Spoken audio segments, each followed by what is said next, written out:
ในเวลาดำเนินกองประชุมสมัยสามัญที่9ของสภาแห่งชาติสุดที่9ในวันที่10มิถุนายน2025นี้ท่านนางวัฒนาดาลาลอยรักษาการผู้ว่าการธนาคารแห่งสาธารณรัฐประชาธิปไตยประชาชนลาว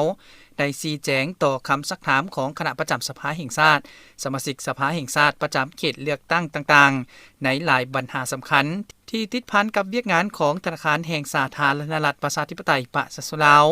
โดยเฉพาะเวียกงานนโยบายเงินตราอัตราแลกเปลี่ยนเวียกงานคุ้มครองเงินตราต่างประเทศและอื่นๆต่อกับปัญหาดังกล่าวทานนางวัฒนาดาลาลอยได้ให้ฮู้ว่ารัฐบาลก็คือธนาคารแห่งสาธารณรัฐประชาธิปไตยประชาชนลาวจะสุมใส่ควบคุมปริมาณเงิน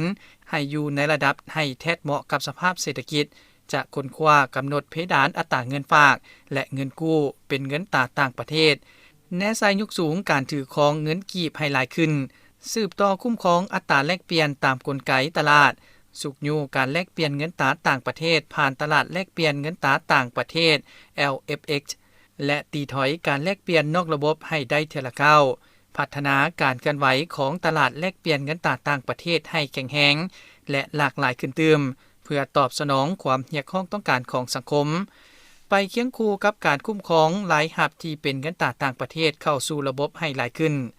สำหรับเวียกงานคุ้มครองเงินตราต่างประเทศธนาคารแห่งสาธารณรัฐประชาธิปไตยประชาชนลาว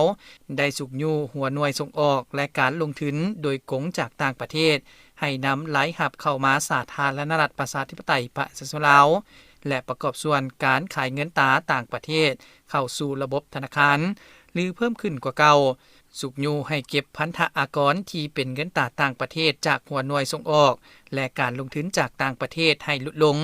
และเพิ่มความต้องการนำใช้เงินกีบเข้าในการสำระพันธะอยู่ภายในให้เพิ่มขึ้นค้นคว้าปรับปรุงบางเนื้อในระเบียบการที่เกี่ยวข้องให้สอดคล้องกับสภาพตัวจริงและสุกอยู่ให้มีการเปิดหรือหันบัญชีเกี่ยวกับการนำเข้าส่งออกกับธนาคารธุรกิจให้หลายขึ้น